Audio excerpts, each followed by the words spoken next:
Bismillahirrahmanirrahim. Assalamualaikum warahmatullahi wabarakatuh.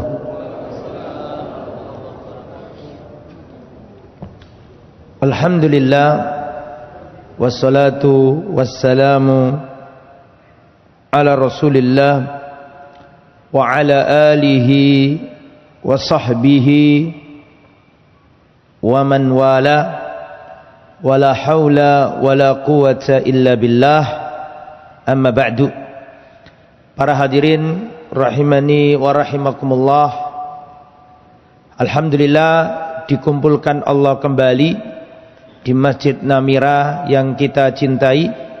Semoga perjalanan kita ke tempat ini menggugurkan dosa-dosa kita semua, amin ya rabbal alamin.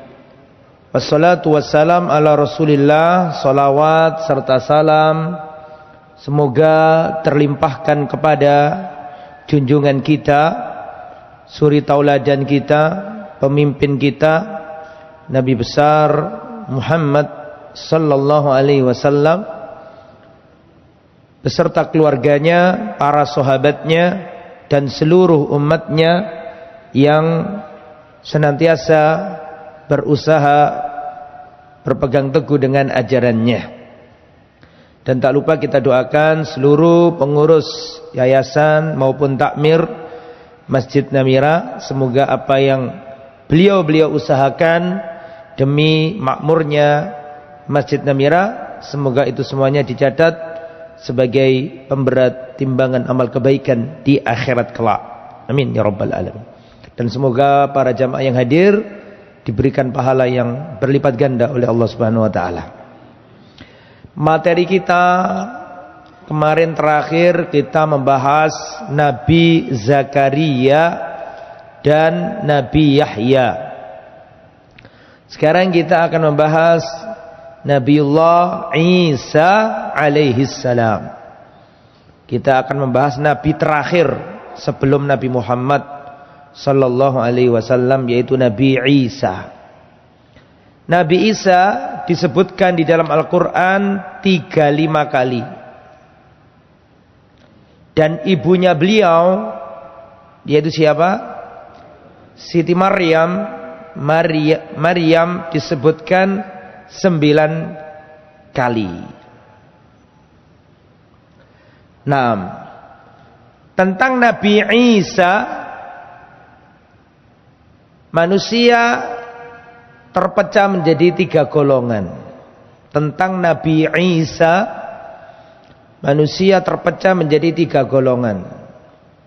Golongan yang pertama adalah golongan yang ghulu, ekstrim, mengkultuskan Nabi Isa dan menganggap Nabi Isa adalah anak Tuhan atau Tuhan. Mereka menempatkan Nabi Isa di luar kedudukannya yang seharusnya, mengangkat Nabi Isa sebagai Tuhan atau anak Tuhan. Mereka ini kelompok An-Nasara, orang-orang Nasrani. Kelompok nomor 2, kebalikannya kelompok pertama. Kelompok kedua ini kelompok ekstrim kiri yang menolak kerasulan Nabi Isa. Mereka menghina Nabi Isa. Mereka mengatakan bahwa Nabi Isa adalah anak hasil zina. Nabi Isa itu, untuk golongan yang nomor 2 ini, menganggap Nabi Isa itu anak zina, bukan Rasul. Ditolak kerasulannya dan dituduh anak hasil zina. Mereka ini kelompok Al-Yahud, orang Yahudi. Yang nomor 3 adalah kelompok Al-Wasatiyah, kelompok pertengahan, tidak ekstrim kanan dan menganggap Nabi Isa sebagai Tuhan, atau anak Tuhan, tidak pula ekstrim kiri yang menolak kerasulan Nabi Isa, bahkan menuduh Nabi Isa anak hasil zina. Kelompok nomor 3 adalah kelompok yang meyakini Nabi Isa adalah hamba Allah dan Rasulnya. Hamba Allah dan Rasulnya. Dikatakan hamba untuk membantah golongan pertama yang menuhankannya. Dikatakan Rasul untuk membantah kelompok nomor 2 yang menghinakannya. Jadi Islam tidak seperti Kristen yang mengkultuskan Nabi Isa dan menganggapnya sebagai anak Tuhan. Tidak pula seperti Yahudi yang menghinakannya. Tapi Islam tengah-tengah. Nabi Isa itu hamba Allah dan Rasulnya. Hamba untuk membantah kelompok Nasrani yang meyakini Nabi Isa punya sifat ketuhanan. Dan Rasulnya untuk membantah orang Yahudi yang telah menghinakannya dan menolak kerasulannya. Sebelum saya lanjut, kira-kira bisa dipahami? Ya jamaah, sakit? Nah, kita ini kelompok yang nomor 3. Islam tidak ekstrim kanan, tidak ekstrim kiri. Islam itu pertengahan. Nabi Isa ini satu-satunya manusia yang, bukan satu-satunya karena ada padanannya, Nabi Adam juga, manusia yang lahir tanpa ayah. Penciptaan manusia itu ada macam-macam. Yang pertama, manusia lahir tanpa ayah, tanpa ibu. Tidak jalur laki, tidak jalur perempuan. Siapa itu? Adam. Nomor 2, dari jalur laki tapi tidak jalur perempuan. Siapa? Hawa. Nomor 3, melalui jalur perempuan tidak laki-laki. Siapa? Nabi Isa yang sekarang kita pelajari ini. Nomor 4, dari jalur laki jalur perempuan. Siapa? Awakmu kabeh. Panjenengan sedanten. Nah, Nabi Isa nomor 3 ini punya ibu tapi nggak punya ayah. Thayyib. Perhatikan, kita nggak mungkin cerita Nabi Isa kalau nggak cerita Siti Maryam. Dan pada bulan lalu saya sudah menyampaikan sedikit tentang kisahnya Siti Maryam. Saya ulangi sedikit untuk menyambung saja. Siti Maryam punya ayah namanya Imran. Imran punya istri. Betul toh? Kemudian istrinya Imran, emaknya Maryam ini nazar. Disebutkan dalam surat Ali Imran ayat 35. Idh qalat imra'atu Imran rabbi inni nadartu laka ma fi batni muharraran fataqabbal minni.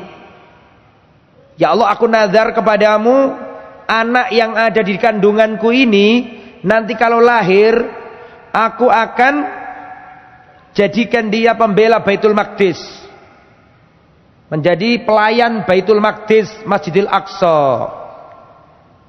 Falamma wada'atha, ternyata ketika lahiran bukan laki-laki seperti yang diharapkan, ternyata apa? Cewek, perempuan. Qalat, maka istrinya Imran berkata, Rabbi inni wada'tuha unsa. Wallahu a'lamu bima wada'at wa laysa dzakaru kal unsa. Ya Allah, ternyata anakku ini cewek, bukan laki-laki ya Allah. Wa laysa dzakaru kal unsa, dan anak cewek itu beda dengan anak laki-laki. Padahal niatnya untuk pelayan Baitul Maqdis, kesatria, penjaga Masjidil Aqsa, ternyata cewek. Nah, kemudian setelah itu bapaknya Maryam meninggal dunia. Jadi Siti Maryam ini yatimah. Apa artinya yatimah? Anak yatim perempuan. Nek duwe anak ojo dijenengi yatimah. Ana wong Lamongan wedok jenenge Yatimah. Iku bapak nek jeneng kok ndongakno awake mati. Wong anake lho dijenengi Yatimah. Wong wedok sing yatim. Lha padahal dhek isih ana. Ngekeki jeneng anak ojo Yatimah. Tapi wonten napa mboten tiyang Lamongan jenenge Yatimah? Wonten. Lha ngono ku piye bapake kok iso ngekeki jeneng ngono? Yatimah kan bocah cilik wedok yatim. Nah padahal bapake dhewe sing ngekeki jeneng. Oke, kembali ke materi. Akhirnya seperti kemarin sudah saya ceritakan, Siti Maryam diasuh oleh siapa? Nabi Zakaria. Kan gitu kemarin ceritanya. Oke. Kalau diceritakan lagi panjang ya, saya nggak mau. Intinya Siti Maryam diasuh oleh siapa tadi? Nabi Zakaria, dan punya keistimewaan Siti Maryam ini. Siti Maryam ini kan wali perempuan. Waliyah. Punya karomah. Di mihrabnya itu musim panas tapi ada makanan musim dingin. Waktu musim dingin tapi di mihrabnya ada makanan musim panas, buah. Itu kemarin sudah saya ceritakan. Nah, sekarang kita kaitkan dengan Nabi Isa saja. Oke. Kemudian Allah ini mengutus Jibril. Jibril ini diperintahkan Allah untuk menemui Maryam. Ini diceritakan dalam surat Ali Imran ayat 42, 43, 45. Wa id qalatil malaikatu ya Maryamu innallaha astafaki wa tahharaki wastafaki ala nisa'il alamin. Datang malaikat bertemu Siti Maryam. Sesungguhnya Allah memilihmu wahai Siti Maryam, wa tahharaki dan mensucikanmu, wastafaki ala nisa'il alamin, dan Allah pun memilihmu di atas seluruh wanita-wanita di muka bumi ini.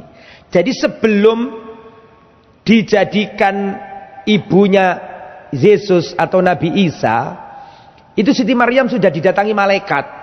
Makanya sebagian ulama ada yang berpendapat Siti Maryam ini nabi. Sebagian ulama ada yang berpendapat Siti Maryam itu nabi perempuan. Karena pernah didatangi siapa? Malaikat Jibril. Sedangkan Jibril itu tugasnya apa?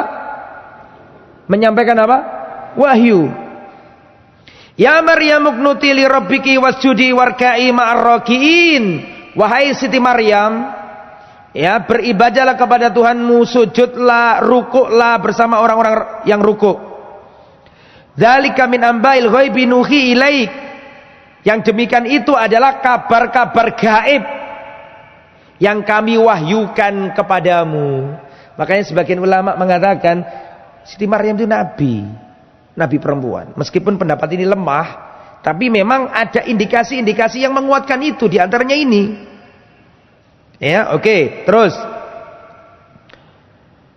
Idh qalatil malaikatu ya Maryamu innallaha yubashshiruki bikalimatin min husmuhul masih Isa bin Maryam. Malaikat berkata kepada Maryam, "Hei Maryam, Allah memberi kabar gembira kepadamu berupa kalimatnya. Jadi Allah akan meniupkan ruh kepadamu atau ngasih kamu ruhnya, dan nanti akan jadi bayi namanya Al-Masih Isa bin Maryam." Oke. Akhirnya zaman berjalan, benar-benar terjadi itu. Kabar langit itu jadi kenyataan. Diterangkan dalam surat Maryam ayat 16. Wadkur fil kitabi Maryam idin tabadat min ahliha makanan syarqiyya. Mulailah Siti Maryam mengandung. Ketika Siti Maryam mengandung, maka Siti Maryam mengasingkan diri. Makanan syarqiyah, di tempat yang sebelah timur Baitul Maqdis. Jadi Siti Maryam kan wanita suci, perawan suci, tidak pernah disentuh lelaki manapun. Tapi dia perutnya semakin membesar. Sedangkan dia nggak punya suami. Maka beliau butuh mengasingkan diri. Maka tempat yang dipilih oleh Siti Maryam menurut Al-Quran makanan syarqiyah. Tempat yang apa? Tempat yang sebelah timur dari Baitul Maqdis. Dalam ayat yang lain, surat Maryam ayat 22, fahamalathu fantabadat bihi makanan qasiyya. Maka Siti Maryam mengandung Nabi Isa dan mengasingkan diri mencari tempat yang jauh. Berarti ada dua kata. Satu jauh, yang nomor dua tadi apa? Sebelah timur. Berarti sebelah timur jauh dari Baitul Maqdis. Fa'aja'ahal mahadu ila jid'in nakhlati qalat ya laitani mittu qabla hada wa kuntu nasyan mansiya. Dan ketika rasa sakit ingin melahirkan itu membuat Siti Maryam terdampar di pangkal pohon kurma. Karena sakit, sudah waktunya lahiran, tidak ada bidan, tidak ada yang nolong, di tempat yang asing, sebelah timur Baitul Maqdis plus jauh. Kan gitu tadi ceritanya.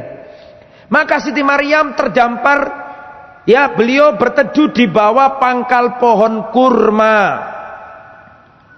Dan beliau mengatakan, seandainya aku mati saja qabla hada, sebelum hari ini, wa kuntu nasyan mansiya, seandainya aku lupa dan dilupakan, saking sakitnya. Tiba-tiba ada suara dari arah bawah, fanadaha min tahtiha. Tiba-tiba ada yang memanggil Siti Maryam dari bawah. Dan suara itu berkata, alla tahzani qad ja'ala rabbuki tahtaki sariya. Maryam, kamu jangan bersedih. Allah sudah menjadikan untukmu di bawah ini ada sungai. Ada sungai untuk minum. Wa huzzi ilaiki bi jid'in nakhlati tusaqitu alaiki rutaban janiya. Maryam, goyangkanlah pangkal pohon kurma. Tusaqitu alaiki rutaban janiya, akan turun, akan berjatuhan buah kurma yang sudah masak. Wa kuli wasrabi wa qarri aina, makanlah kurma yang jatuh tadi dan minumlah dari sungai yang ada di bawah tadi. Sudah disediakan Allah makanannya sama apa tadi? Minumannya. Perhatikan. Berdasarkan informasi dari Al-Quran, di situ disebutkan kondisi atau lokasi tempat kelahiran Nabi Isa.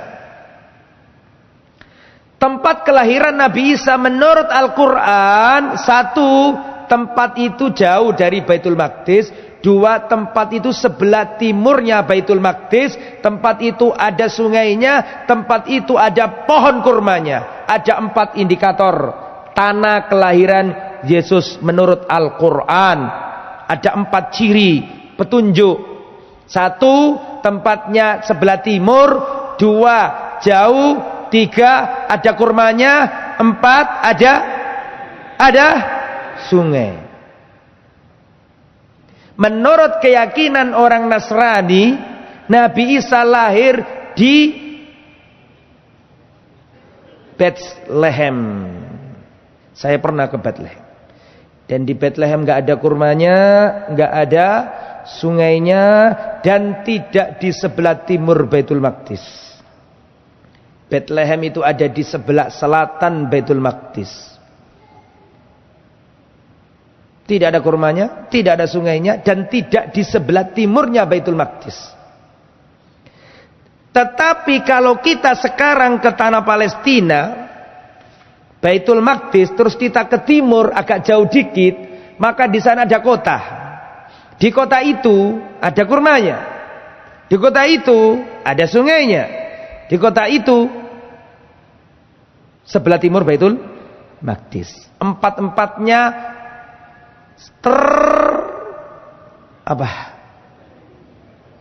Apa bahasanya? Plek ketiplek. Ngerti plek ketiplek? Plek. Seperti puzzle itu. Celek. Nah, begini. Kota namanya Jericho. Bahasa Arabnya kota Ariha. Ini kota juga diakui oleh Nasrani, termasuk kota yang dikunjungi mereka. Karena menurut keyakinan mereka, Nabi Isa juga pergi ke Jericho, ke tempat namanya Jericho atau Ariha. Kalau kita ke Ariha, saya ngerti kurma namanya kurma mejol yang terkenal itu dari Jericho itu. Maka orang-orang Palestina, banyak orang Palestina yang Muslim meyakini Nabi Isa lahirnya di Ariha, bukan di mana? Bethlehem. Karena ada 4 bukti di Al-Quran. 1 sebelah timur, 2 agak jauh, 3 apa tadi? Ada sungainya, nomor 4 ada kurmanya. Itu keterangan tempat. Sekarang keterangan waktu. Di situ tadi ada indikasi yang menunjukkan kapan Yesus lahir atau Nabi Isa lahir. Keterangan waktunya adalah apa tadi? Goyangkanlah pangkal pohon kurma, tusakit aliki rutoban janiyah, akan turun atau berjatuhan pohon kurma yang sudah masak. Kurma masak itu nggak mungkin bulan Desember. Karena bulan Desember itu musim dingin banget. Kalau kita Desember di Palestina itu harus pakai jaket yang towel. Kalau nggak gitu beku. Nah itu nggak mungkin kurma berbuah apalagi matang pada musim itu. Sehingga bahkan menurut orang-orang Nasrani sendiri, karena mereka juga banyak sekte-sekte ya, bahkan di antara mereka sendiri itu ada yang nggak percaya sama 25 Desember sebagai hari kelahiran apa? Isa. Oke, itu sekedar wawasan saja biar jenengan tahu. Jadi menurut Islam, Nabi Isa lahir di sebelah timur Baitul Maqdis, di tempat yang banyak ada kurmanya dan di tempat yang apa tadi? Ada sungainya. Oke, perhatikan. Setelah itu, nah di situ juga ada pelajaran yang ingin saya sampaikan. Menurut ceritanya Maryam ini, rezeki itu ada 2. Rezeki yang perlu diusahakan dan rezeki yang tidak perlu diusahakan tapi langsung dikasih Allah. Tadi yang pertama Allah katakan, "Hei Maryam, sudah Allah sediakan di bawahmu apa tadi? Sungai." Enggak minta, enggak ada usaha, langsung dikei, nyel ngono wae. Tapi ada model rezeki yang nomor 2, disuruh berusaha dulu. Dan goyangkanlah pangkal pohon kurma. Pohon kurma itu ya mirip kelopo, cuma mbayang wong lamongan meteng tuwa dikongkon apa bahasa Lamongan ini? Ngerok kelopo, kira-kira lugur gak kelopo? Aja sing lugur malah hamile. Di situ Allah Subhanahu wa taala ngajari Siti Maryam untuk berusaha. Nanti dikasih sama Allah. Oke. Setelah lahiran, fa'atat bihi qaumaha tahmiluhu. Maka si bayi kecil, jabang bayi ini dibawa kembali ke Baitul Maqdis. Berarti ke arah mana? Timur, barat, selatan, utara? Barat. Kan lahirannya tadi di sebelah apa? Timur. Maka ke Baitul Maqdis, kembali ke barat. Qalu, orang-orang kaget. Loh, ya apa Maryam iki? Suwe gak petuk. Mulu-mulu nggawa anak. Padahal ini kan wong wedok api, gak pernah dulinan karo wong lanang. Jilbabe gede lho, muli-muli kok nggawa anak. Kapan nikah iki? Wah, ndak bener iki arek iki. Kira-kira ngono lah. Seandainya sing ngrasani wong Lamongan ngono Bang Unin ini. Qalu, mereka berkata, "Ya Maryamu, laqad ji'ti syai'an fariya." Hei Maryam, enggak bener kamu ini. Kapan kamu nikah kok saiki nggawa anak? Oh, enggak bener loh iki. Enggak nyono kita orang ini menganggapmu wanita mulia. wanita istimewa. Lah kok gini kelakuanmu mulai-mulai nggawa bayi gak ono nikahe. Ya, dan itu Siti Maryam gak bisa apa? Siti Maryam gak apa? Gak ngomong. Perhatikan, ya ukhta Harun, maka nabuki mrasauin wa makanat ummuki baghiyya. Saudarinya Harun, bapakmu bukan laki-laki yang buruk dan ibumu bukan seorang pelacur. Kok begini perbuatanmu ini? Bapakmu orang baik-baik, emakmu duduk pelacur. Nah kok awakmu duwe anak tanpa bojo? Kira-kira saged dipahami nggih? Siti Maryam enggak ngomong. Ngomong pun percuma. Maka Siti Maryam, perhatikan, fa asyarat ilai. Siti Maryam memberi isyarat kepada jabang bayi. Hei Maryam, kenapa kamu gimana? Kapan nih kamu enggak duwe bojo kok wis duwe anak? Fa asyarat ilaihi. Siti Maryam nyuding anake, bayi. Tiba-tiba si bayi ini bisa ngomong. Siapa maksudnya bayi ini? Nabi Isa. Fa asyarat ilaihi, Siti Maryam memberi isyarat kepada jabang bayi Yesus Nabi Isa.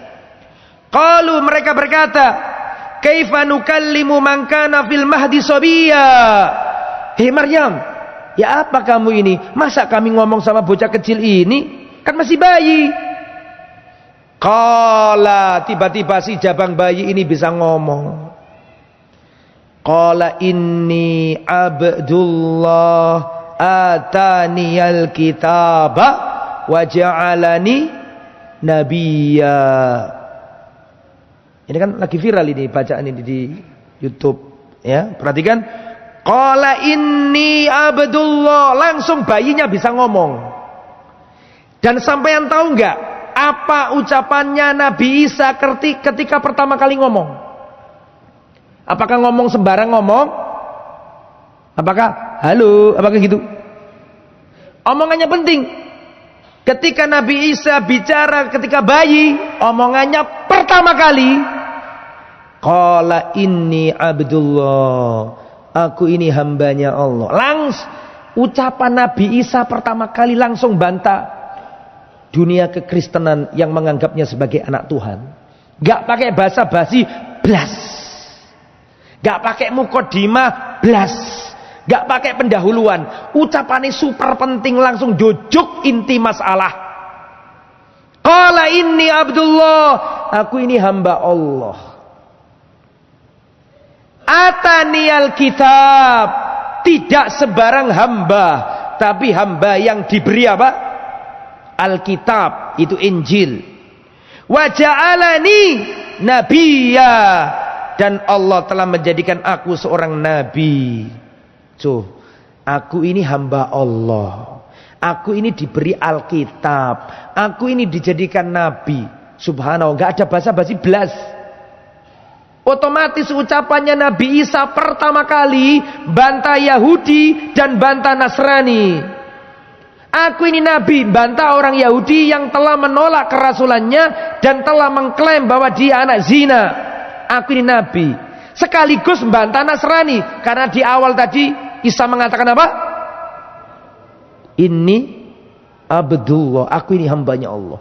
Jadi kalimatnya Nabi Isa pertama kali langsung meruntuhkan dua keyakinan besar manusia di muka bumi ini. Keyakinannya Kristen yang menganggapnya sebagai Tuhan, dan keyakinannya Yahudi yang menganggapnya sebagai anak hasil zina. Jelas kira-kira ya jemaah? Wa ja'alani mubarakan aynama kuntu, dan Allah telah menjadikan aku diberkati dimanapun aku berada. Nabi Isa diberkati. Syarat diberkati itu apa? Satu, tulis. Wa ja'alani mubarakan, Allah jadikan aku itu mubarakan, diberkati. Diberkati itu satu tafsirnya mu'alliman lil khair, mengajarkan kebaikan. Ciri khas orang yang diberkati itu mengajarkan kebaikan. Satu. Nomor dua, Miftahan lil khair, pembuka pintu-pintu kebaikan. Wah, di sini kok misalnya nih, Duk, perumahan kok nggak ada TPA, ayo kita adakan TPA yuk. Itu mubarakan, ini orang diberkati karena dia membuka pintu kebaikan. Wah, di sini kok nggak ada apa gitu yang baik-baik. Ayo kita mulai yuk yang baik. Nah, ini orang diberkati karena dia membuka pintu kebaikan. Dan Nabi Isa itu tipenya kayak gitu, mengajar kebaikan dan apa tadi? Nomor 2, membuka pintu kebaikan. Ya. Terus sampai mana tadi? Wa ausani bisolati, dan Allah memerintahkan aku agar aku sholat. Wa zakati, agar aku zakat. Madumtu hayya, selama aku masih hidup. Wa barram biwalidati wa lam yaj'alni jabbaron syaqiyya, dan aku diperintahkan Allah untuk apa? Berbakti kepada ibundaku, dan aku tidak menjadi orang yang bengis lagi celaka. Wassalamu alayya yauma wulitu wa yauma amutu wa yauma ub'atsu hayya, salam sejahtera atasku di hari kelahiranku dan hari matiku dan hari aku akan dibangkitkan kembali pada hari kiamat. Dzalika Isa bin Maryam, inilah cerita Isa putra Maryam. Qaulul haq, qaulal haq, inilah ucapan yang benar tentang Nabi Isa. Ini masih bayi loh, padahal sudah bisa ngomong. Setelah itu Nabi Isa semakin gede, semakin gede, semakin gede, semakin gede, punya mukjizat. Mukjizatnya Nabi Isa ada 6. Ada berapa? 6. Mukjizatnya Nabi Isa ada 6. Pertanyaannya, Nabi Isa itu bayi bisa ngomong, itu ngomong tadi doang apa terus ngomong ini sampai dewasa? Ngomong bayi tadi ngomong sampai dewasa, ataukah pas kejadian itu saja? Ya jamaah, bayi itu kan duwe umur toh, umur sedino, rong dino, telung dino gitu, sampai 5 tahun, sampai 10 tahun. Pertanyaannya Ustadz, Nabi Isa itu bisa ngomong, apakah di hari tadi itu saja tok mek ikut tok? Apakah dari bayi sampai dewasa itu bisa ngomong terus? Hah? Apa kira-kira? Khilaf para ulama, tapi wallahu alam kemungkinan yang besar, yang benar adalah mek iku mang tok. Nah, nek iso ngomong terus yuk bingung yuk. Wallahu alam ya. Dohirnya itu kejadian itu saja untuk membantah keyakinan mereka dan untuk membersihkan namanya siapa? Karena Maryam dituduh apa? Berzina. Nah, sekarang apa saja mukjizatnya Nabi Isa? Yang pertama, Nabi Isa bisa bicara ketika bayi. Dalilnya tadi sudah saya bacakan ya. Surat apa tadi? Surat Maryam ayat 26 sampai 36, sampai baca semua. Yang nomor 2, yahluku minatini kahai'atit thairi, bisa membuat burung dari tanah tiba-tiba hidup jadi burung sungguhan. Nomor berapa? 3, ibra'ul akmah, bisa menyembuhkan penyakit buta. Orang buta diusap sama Nabi Isa sembuh. Nomor berapa? 4, ibra'ul abros, bisa menyembuhkan penyakit kusta. Lebih ngeri lagi nomor 5, ihya'ul mauta, menghidupkan orang yang sudah mati.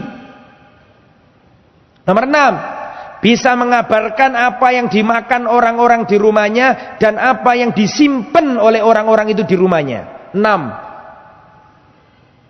Semuanya itu atas izin Allah. Kalau panjenengan lihat 6 hal tadi, itu juga mirip dengan sifatnya Dajjal. Cuma bedanya, kalau Nabi Isa ini mukjizat, benar-benar nyata, real. Tapi kalau Dajjal itu kamuflase. Paham? Makanya julukannya Dajjal sama julukannya Nabi Isa sama. Apa? Al-Masih. Soalnya mirip Dajjal yo iso nguripno wong mati. Nabi Isa juga iso nguripno wong mati. Cuma bedane nek Nabi Isa ini mukjizat, nek Dajjal ini apa? Kamuflase, dia bekerja sama setan. Setan disuruh menjelma jadi bapaknya orang yang mati. Mirip, makanya julukannya sama, Al-Masih. Nabi Isa itu Al-Masih yang asli, Dajjal itu Al-Masih yang palsu. Dan nanti dua Al-Masih akan bertemu menjelang hari kiamat. Di mana? Ketemunya di mana? Nabi Isa ini belum wafat ya jamaah. Sampai sekarang masih hidup. Dan nanti akan bertemu Dajjal di hari kiamat. Bukan di hari kiamat, menjelang hari kiamat. Bertemu di Palestina, di dekat Baitul Maqdis, ada tempat namanya Babuluddin, ada kota Lut namanya. Sampai ketik di internet langsung muncul kata itu. Itu nanti ada peperangan di sana antara Dajjal dan pengikutnya Yahudi dan Nabi Isa dan pengikutnya umat Islam. Oke, Nabi Isa nggak mungkin satu pertemuan. Nabi Isa itu bisa 2 pertemuan, 3 pertemuan atau 4 pertemuan. Ini masih pertemuan nomor berapa? Pertama, ya kan? Oke. Jadi mukjizatnya Nabi Isa ada berapa tadi? Nah, bisa bicara ketika balita, bisa membuat burung dari apa? Tanah terus hidup jadi burung sungguhan. Nomor 3 menyembuhkan orang buta, menyembuhkan penyakit kusta, menghidupkan orang mati dan mengabarkan apa yang dimakan dan disimpan oleh orang-orang di rumahnya. Tetapi itu semuanya atas izin Allah Subhanahu wa ta'ala. Nah, kenapa Nabi Isa dijuluki Al-Masih? Al-Masih itu bahasa Indonesianya Kristus. Kristus itu bahasa yang dipakai oleh orang-orang Indonesia. Orang Arab nyebutnya Al-Masih. Dari sisi bahasa sama. Apa sih artinya Kristus? Yang ada di sini mantan Nasrani. Tolong maju ke depan dan terangkan. Kristus itu yang diurapi. Masih itu yang diusapi. Ya. Banyak versi kenapa Nabi Isa dijuluki Al-Masih. Al-Masih artinya yang diusap, karena ketika bayi diusap-usap. Al-Masih bisa artinya yang mengusap. Karena Nabi Isa ini kalau didatangi orang buta diusap, sembuh. Didatangi orang kena penyakit kusta, sembuh. Dikatakan Al-Masih juga karena Nabi Isa suka keliling.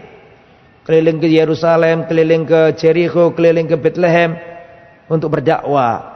Dan itu mirip Dajjal, karena Dajjal juga berkelana kemana-mana. Cuma bedanya Dajjal palsu, sedangkan Nabi Isa ini apa? Asli. Oke, itu sebab diberi nama tadi apa? Al-Masih. Nah, kenapa Nabi Isa dikasih mukjizat untuk berdakwah? Nah, sekarang apa dakwanya Nabi Isa? Nabi Isa itu diperintahkan oleh Allah untuk dakwah. Dakwanya kayak gimana? Dakwanya Nabi Isa diceritakan dalam surat Ali Imran ayat 51. Innallaha rabbi wa rabbukum fa'buduhu. Hadza siratum mustaqim. Sesungguhnya Allah adalah Tuhanku dan Tuhan kalian. Fa'buduhu. Sembahlah Allah saja. Hadza siratum mustaqim. Inilah jalan yang lurus. Berarti kesimpulannya dakwanya Nabi Isa itu mengajak tauhid. Makanya Nasrani yang sekarang itu melenceng dari ajaran Nabi Isa yang sesungguhnya. Karena ajarannya Nabi Isa yang sesungguhnya itu monoteisme, mempercayai satu Tuhan. Allah itu Tuhanku dan Tuhanmu, sembahlah Dia. Tidak, perhatikan saya, bahkan Injil versi sekarang pun aku nggak ngucap yang dulu ya. Injil yang sekarang ini cari dari cover ke cover nggak akan ketemu Nabi Isa berstatement aku adalah Tuhan, sembahlah aku. Tidak ada. Tidak ada. Ya. Tuhan itu satu. Tapi satu itu terdiri dari 3 unsur. Tapi 3 unsur itu aslinya satu. Cuman ada 3 unsur. Cuman aslinya satu. Bingung kan? Bingung. Adapun Islam sangat gamblang. Qul huwallahu ahad, Allahus samad. Katakanlah Allah itu satu. Enggak mengandung interpretasi yang lain. Arek cilik langsung paham. Arek TK loh. Nah, Allah itu satu. Paham. Nah, Allah itu siji, tapi iso dadi telu. Telu iki asline siji. Jangankan anak TK profesor aja bingung. Ya. Makanya kembali ke materi. Padahal itu kan landasan terpenting dalam agama tersebut. Tapi tidak ada nas yang sharih, padahal itu kan inti dunia kenasranian. Itu nggih, kembali ke materi. Kemudian ikhwatal iman rahimani wa rahimakumullah. Jadi dakwanya Nabi Isa tadi apa? Ngejak apa? Mentauhidkan Allah. Kemudian nih, nanti Nabi Isa akan ditanyai Allah. Idz qala Allahu ya Isa ibn Maryam. Allah berkata kepada Nabi Isa, ya Isa bin Maryam, wahai Isa putra Maryam, a anta qulta lin-nasi ittakhiduni wa ummi ilahaini min dunillah. He Isa, apakah kamu pernah ngomong kepada pengikutmu, jadikanlah aku Tuhan selain Allah? Apakah kamu tuh pernah mengajak kaummu, umatmu untuk nyembah dirimu? Nabi Isa menjawab, subhanaka ma yakunu li an aqula ma laysa li bihaq. Maha suci Engkau ya Allah, enggak boleh bagi aku mengucapkan apa-apa yang tidak hak. In kuntu qultu faqad alimta. Seandainya aku mengatakan sesuatu, tentu Engkau sudah tahu. Ta'lamu ma fi nafsi wa la a'lamu ma fi nafsik. Engkau mengetahui apa yang ada dalam diriku dan aku tidak mengetahui apa yang ada dalam dirimu. Jadi itu nanti Allah memanggil Nabi Isa dan ditanyai, hei Isa, apakah kamu pernah nyuruh pengikutmu nyembah kamu? Nabi Isa menjawab, subhanallah, tidak pernah ya Allah. Ma qultu lahum illa ma amartani bihi. Aku tidak pernah berkata kepada mereka kecuali sebatas yang kau perintahkan kepadaku. Ani budullah. Saya suruh mereka untuk menyembah Allah. Rabbi wa rabbakum, Tuhanku dan Tuhan kalian. Subhanallah. Jadi Nabi Isa nanti akan berlepas diri dari orang-orang yang menyembahnya. Nabi Isa mengingkari itu semuanya. Kemudian ikhwatal iman rahimani wa rahimakumullah. Mulailah Nabi Isa berdakwah, mengajak manusia menyembah Allah, meninggalkan ajaran-ajaran paganisme, penyembahan kepada dewa-dewa, penyembahan kepada berhala-berhala. Maka Nabi Isa mulai dapat tantangan. Di antara tantangan Nabi Isa adalah orang-orang Yahudi. Orang Yahudi itu merasa hadirnya Nabi Isa. Saya mau tanya, Nabi Isa ini lahir dari komunitas apa? Nabi Isa ini lahir dari komunitas Yahudi. Imran, Maryam, Nabi Isa ini lahir di komunitas apa? Yahudi, hukum Taurat. Begitu loh. Tapi karena mereka sudah menyimpang, Allah utus Nabi Isa untuk memperbarui agama Taurat yang sudah diubah-ubah oleh mereka. Allah kasih Injil. Orang Yahudi nggak terima karena ini bisa menghancurkan Judaisme. Keberadaan Nabi Isa ini menghancurkan ajaran Judaisme atau Yahudisme. Maka orang Yahudi berkepentingan untuk menyingkirkan Nabi Isa. Ini bahaya. Nah Isa ini diterus-terusnya, engkau Yahudi lenyap. Karena ini, jadi mohon maaf. Menurut orang Yahudi, Nabi Isa itu ahli bid'ah. Saya ulangi ya. Menurut orang Yahudi, Nabi Isa itu ahli bid'ah. Kenapa? Dianggap membawa ajaran baru yang tidak dikenal oleh Judaisme, Yahudisme. Bisa dipahami kira-kira? Maka orang Yahudi berkepentingan untuk menyingkirkan Nabi Isa. Cuman Nabi Isa ini punya pengikut-pengikut yang setia.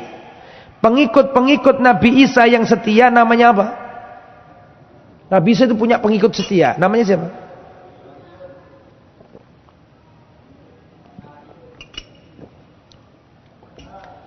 Apa? Namanya Hawariyun.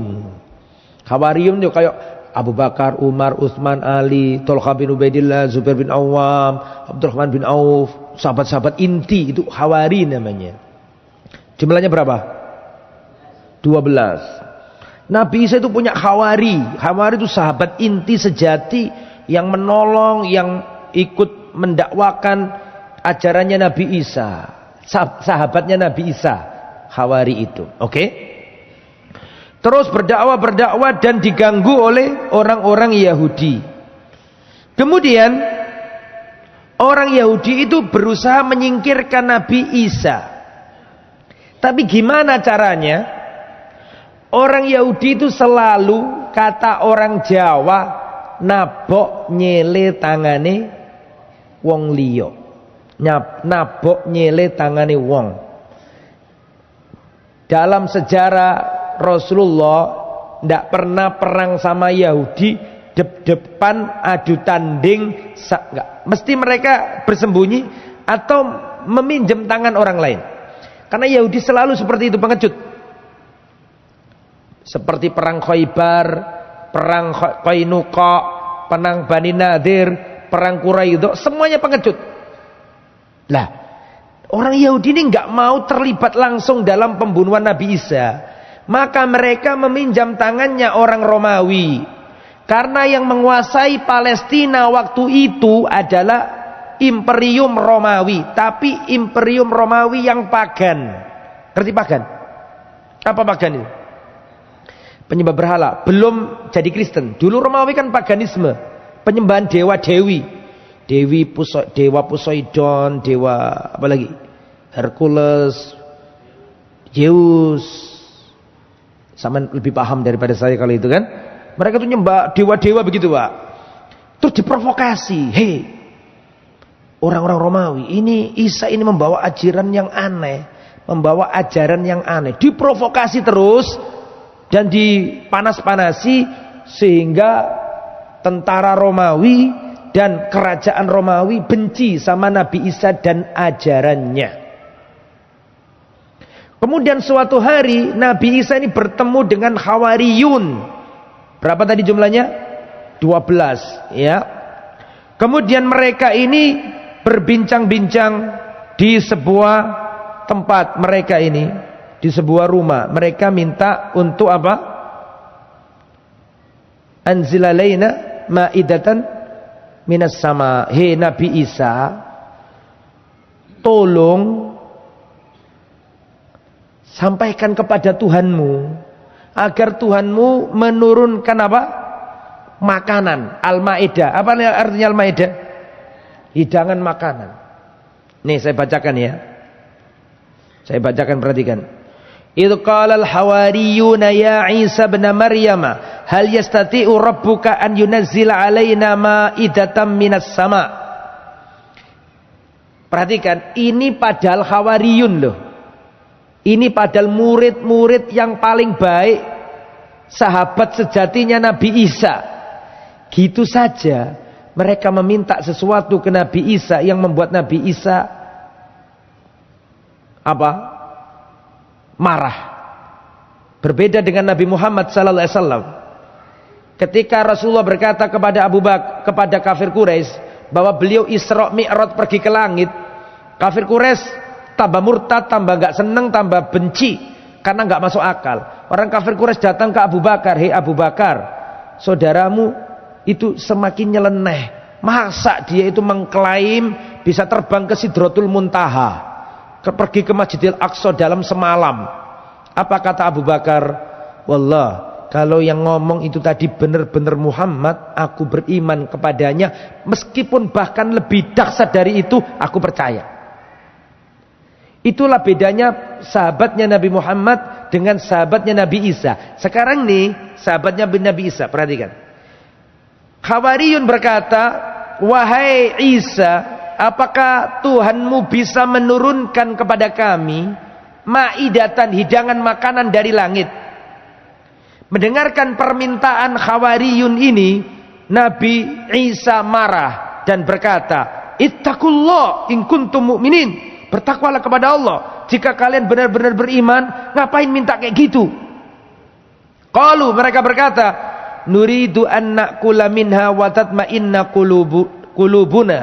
Supaya kami bisa makan dari hidangan itu dan kami nih, hati kami ini tentrem bahwa kamu ini benar nabi. Coba bayangkan. Padahal ini sahabat yang paling inti. Wa tatma'inna qulubuna, supaya hati kami ini marem, tentrem, yakin bahwa kamu itu benar-benar nabi. Wa na'lam ma'an qad sadaqtana, supaya kami tahu bahwa kamu itu benar-benar jujur, kamu itu nabi, dapat wahyu dari langit. Wa nakuna 'alaiha minasyahidin, agar kami menjadi saksi kerasulanmu. Beda enggak dengan sahabatnya Rasulullah? Sahabat Rasulullah enggak perlu itu. Sahabatnya Rasulullah tidak apa? Perlu itu. Makanya sahabatnya Nabi Isa kalah jauh dengan sahabatnya Nabi Muhammad, sampai Allah turunkan surat dalam Al-Quran, "Kuntum khaira ummatin ukhrijat linnas." Kalian adalah manusia terbaik. Siapa maksudnya? Sahabat. Nah, qala Isa Ibnu Maryam, "Allahumma rabbana anzil alaina ma'idatan minas sama." Ya Allah, turunkanlah hidangan makanan untuk kami dari langit. Taquluna na'idan li awwalina wa akhirina, supaya menjadi hari raya bagi kami untuk pertama kali dan terakhir. Wa ayatan minka, dan sebagai ayat tanda dari dirimu tentang kebenaranku. Warzuqna wa anta khairur razikin, berikan rezeki berupa hidangan kepada kami, dan engkau sebaik-baik zat yang memberi rezeki. Allah Subhanahu wa taala berfirman, "Inni munazziluha alaikum." Sesungguhnya aku akan turunkan hidangan itu kepada kalian. Famay ya'fur ba'du minkum. Tapi kalau nanti sudah aku turunkan hidangan itu terus masih kafir, fa inni u'adzibuhu adaban la u'adzibuhu ahadan minal alamin, maka aku akan azab mereka dengan azab yang tidak pernah aku gunakan untuk mengadab seorang pun di muka bumi ini. Diancam sama Allah, tapi penjaluan mereka dituruti. Tapi kalau kafir, aku akan azab mereka dengan azab yang tidak pernah aku lakukan untuk siapapun di muka bumi ini.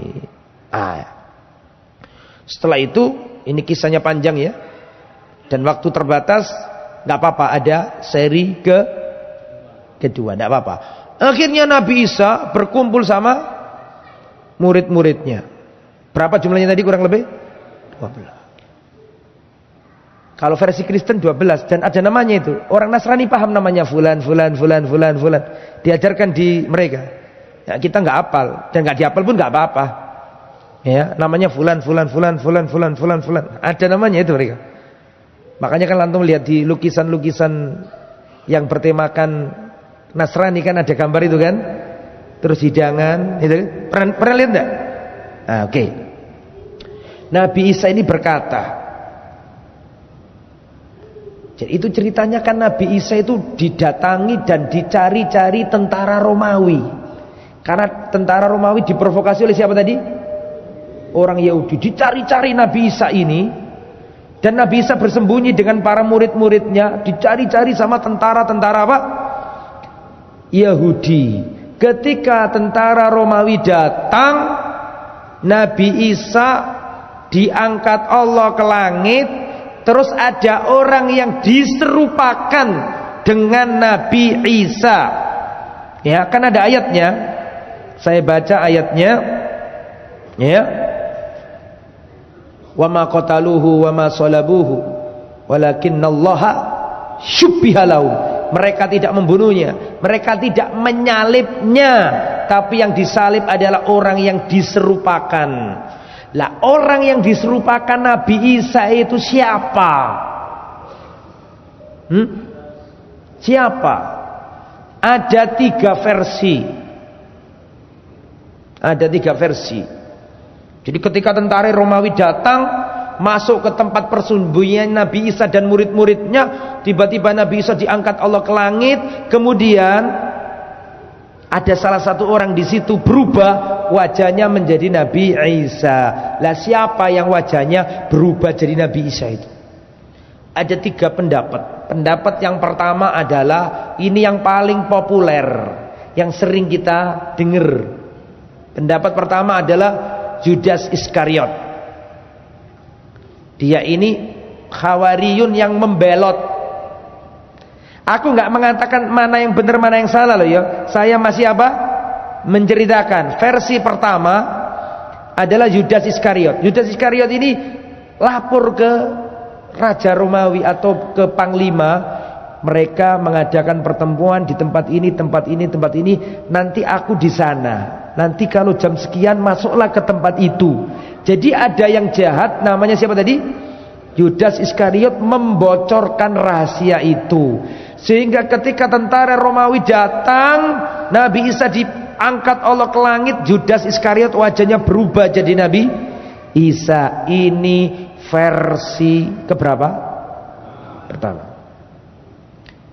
Versi yang kedua, yang diserupakan Nabi Isa adalah salah satu tentara Romawi dan panglimanya. Ketika dia masuk mendobrak, Allah mengangkat Nabi Isa, bal rafa'ahullah ilaihi, Allah angkat Nabi Isa ke langit. Langsung panglima yang sudah masuk tadi, Allah serupakan wajahnya menjadi Nabi Isa. Langsung ditangkap sama prajuritnya sendiri, karena wajahnya wajah Nabi Isa, dan dia disalib, dibunuh. Itu versi nomor berapa? 2. Insya Allah yang benar di antara 2 tadi yang nomor berapa? Nomor 3. Belum disampaikan. Yang nomor 3 adalah tunggu di bulan depan. Ya, sekalian satu doang. Yang nomor 3 ini muridnya Nabi Isa yang paling belia, paling muda. Nabi Isa berkata, sebentar lagi pasukan Romawi akan datang kepadaku. Siapakah di antara kalian yang mau diserupakan namanya, diserupakan wajahnya dengan aku? Maka muridnya Nabi Isa yang paling muda berkata, saya siap, wahai Rasulullah. Nabi Isa mengatakan, jangan kamu yang lain. Tapi ketika Nabi Isa menghilangi, nggak ada yang mau kecuali si bocah kecil, bukan bocah ya, maksudnya yang paling apa tadi? Paling muda, paling belia. Akhirnya Nabi Isa mengatakan, kamu akan bersama aku di surga. Kamu yang akan bersama aku di surga, karena dia yang memilih. Maka ketika pasukan Romawi datang, langsung Nabi Isa diangkat Allah ke langit. Bukan bocah ya, pemuda ini, remaja ini langsung diserupakan dengan Nabi Isa. Dia langsung ditangkap, digelendeng, disalib, dan dibunuh. Kelanjutannya insya Allah pada pertemuan yang akan datang. Sampai mana tadi? Sampai Nabi Isa diserupakan, kemudian diapakan? Disalib. Bagaimana kisah selanjutnya? Tunggu episode berikutnya bulan depan. Subhanakallahumma wa bihamdika asyhadu an la ilaha illa anta astaghfiruka wa atubu ilaik. Wassalamualaikum warahmatullahi wabarakatuh.